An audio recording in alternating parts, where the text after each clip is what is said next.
Hi hello ನಮಸ್ತೆ. ಮಧ್ಯಮ ಕುಟುಂಬದ ಆಂಧ್ರ ರೆಸಿಪೀಸ್ಗೆ ಎಲ್ಲರಿಗೂ ಸ್ವಾಗತ. ಎಷ್ಟೋ ಆರೋಗ್ಯ ಪ್ರಯೋಜನಗಳನ್ನು ಹೊಂದಿರುವಂತಹ ಜೋಳದಲ್ಲಿ ಸೂಪರ್ ಟೇಸ್ಟಿಯಾಗಿ ದೋಸೆನ ಹೇಗೆ ಮಾಡೋದು ಅಂತ ತೋರಿಸ್ತಾ ಇದ್ದೀನಿ.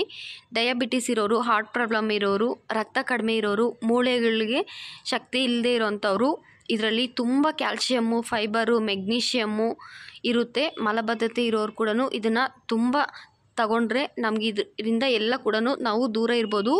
ಹಾಗೆಯೇ ತುಂಬ ಅಂದರೆ ತುಂಬ ಟೇಸ್ಟಿಯಾಗೂ ಇರುತ್ತೆ ಈ ಜೋಳ ದೋಸೆ. ಮಾಮೂಲಿ ದೋಸೆಗಿಂತೂ ಇದು ಸೂಪರ್ ಟೇಸ್ಟಿಯಾಗಿರುತ್ತೆ. ಇವಾಗ ನೋಡೋಣ ಬನ್ನಿ ಹೇಗೆ ಮಾಡೋದು ಅಂತ. ಮುಂಚಿತವಾಗಿ ಇಲ್ಲಿ 1 ಕಪ್ಪು ಜೋಳನ ತಗೊಂಡಿದ್ದೀನಿ. ಇದು ಬಿಳಿ ಜೋಳ.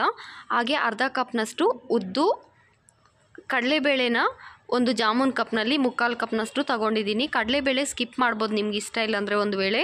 ಹಾಗೆಯೇ 1 ಟೀ ಸ್ಪೂನಷ್ಟು ಮೆಂತ್ಯನ ಜಾಸ್ತಿನೇ ಉಪಯೋಗ ಮಾಡ್ತೀವಿ ನಾವು. ನೀವು ದೋಸೆಗೆ ಎಷ್ಟು ಹಾಕ್ಕೊಂಡ್ರೆ ಅಷ್ಟನ್ನು ಹಾಕ್ಕೋಬೋದು. ಇದನ್ನು 1-2-3 ಸಲ ವಾಶ್ ಮಾಡ್ಕೊಳ್ಳೋಣ ಚೆನ್ನಾಗಿ.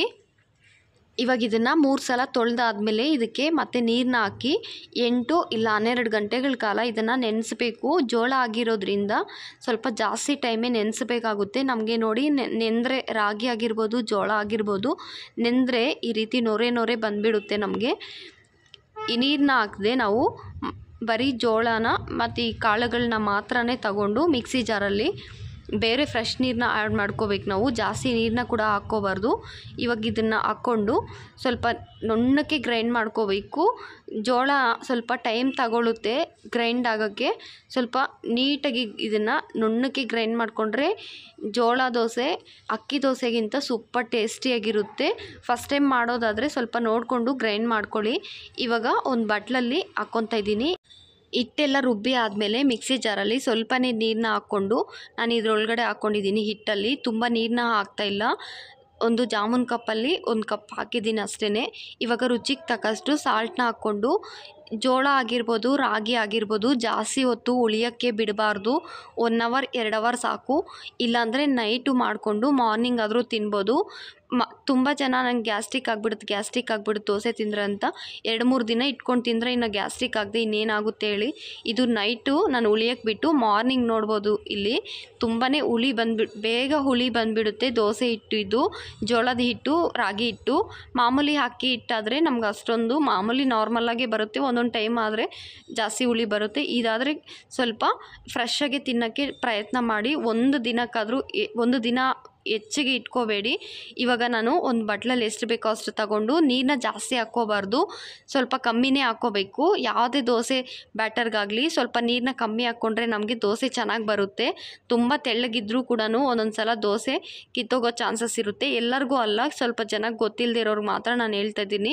ನೋಡಿ ಈ ರೀತಿ ಇರಬೇಕು. ನಾನು ಸ್ವಲ್ಪನೇ ನೀರನ್ನ ಹಾಕ್ಕೊಂಡು ಸಾಲ್ಟ್ನ ಆಲ್ರೆಡಿ ರಾತ್ರಿ ಹಾಕಿದ್ವಲ್ಲ, ಇವಾಗ ಒಂದು ಸ್ಟವ್ ಮೇಲೆ ಒಂದು ಹೆಂಚಿನ ಇಟ್ಕೊಂಡು, ಇದು ಐರನ್ ಆಗಿರೋದ್ರಿಂದ ನಾನಿಲ್ಲಿ ಆಯಿಲ್ನ ಈರುಳ್ಳಿಗೆ ಹಚ್ಕೊಂಡು ಹಾಕ್ತಾಯಿದ್ದೀನಿ. ಮಾಮೂಲಿ ನಾನ್ ಸ್ಟಿಕ್ ಆದರೆ ಅವಶ್ಯಕತೆ ಇಲ್ಲ. ಇವಾಗ ದೋಸೆನ ಹಾಕ್ಕೊಳ್ಳೋಣ. ಇಲ್ಲಿ ಸ್ವಲ್ಪ ದೊಡ್ಡದಾಗಿರೋದ್ರಿಂದ ಹೆಂಚು 1/4 ಸೌಟ್ ಹಾಕಿದ್ದೀನಿ. ಚಿಕ್ಕದಾದರೆ 1 ಸೌಟ್ ಸರಿ ಹೋಗುತ್ತೆ. ಏನು ಗೊತ್ತಾ, ಫುಲ್ಲು ಲೋ ಫ್ಲೇಮಲ್ಲಿ ಇಟ್ಕೊಂಡು ದೋಸೆನ ಹಾಕ್ಕೊಂಡು ಮತ್ತೆ ಹೈ ಫ್ಲೇಮ್ ಮಾಡ್ಕೋಬೇಕು. ಫಸ್ಟು ದೋಸೆ ನೀವು ಗಮನಿಸಿರ್ಬೋದು, ಹೋಟೆಲ್ ಸ್ಟೈಲ್ನಲ್ಲಿ ಸೂಪರಾಗಿ ಬರುತ್ತೆ. ಮತ್ತು ಹಾಕೋ ದೋಸೆಗಳು ಅಷ್ಟೊಂದು ಚೆನ್ನಾಗಿ ಬರಲ್ಲ. ಅದಕ್ಕೇ ನಾವು ಹೈ ಫ್ಲೇಮ್ ಇಟ್ಕೊಳ್ದೆ ಪ್ರತಿಯೊಂದು ದೋಸೆನೂ ಹಾಕೋವಾಗ ಲೋ ಫ್ಲೇಮ್ ಇಟ್ಕೋಬೇಕು. ದೋಸೆ ಹಾಕಿದ್ಮೇಲೆ ಹೈ ಫ್ಲೇಮಲ್ಲಿ ಇದನ್ನು ಕುಕ್ ಮಾಡ್ಕೋಬೇಕಾಗುತ್ತೆ. ಇವಾಗ ಇದನ್ನು ನೀಟಾಗಿ ತಿರುಗಿಸಿ ಹಾಕ್ಕೊಳ್ಳೋಣ. ಜೋಳ ದೋಸೆನ ಆದಷ್ಟು ತೆಳ್ಳಗೆ ಹಾಕ್ಕೋಬೇಕು. ಸ್ವಲ್ಪ ಟೈಮ್ ಕೊಟ್ಟು ಇದನ್ನು ಬೇಯಿಸ್ಕೋಬೇಕಾಗುತ್ತೆ. ಜೋಳನ ಸ್ವಲ್ಪ ಜಾಸ್ತಿ ಟೈಮೇ ಕುಕ್ ಮಾಡ್ಕೋಬೇಕು ನಮಗೆ, ಯಾಕಂದರೆ ಅದು ಗಟ್ಟಿ ಇರುತ್ತಲ್ವ.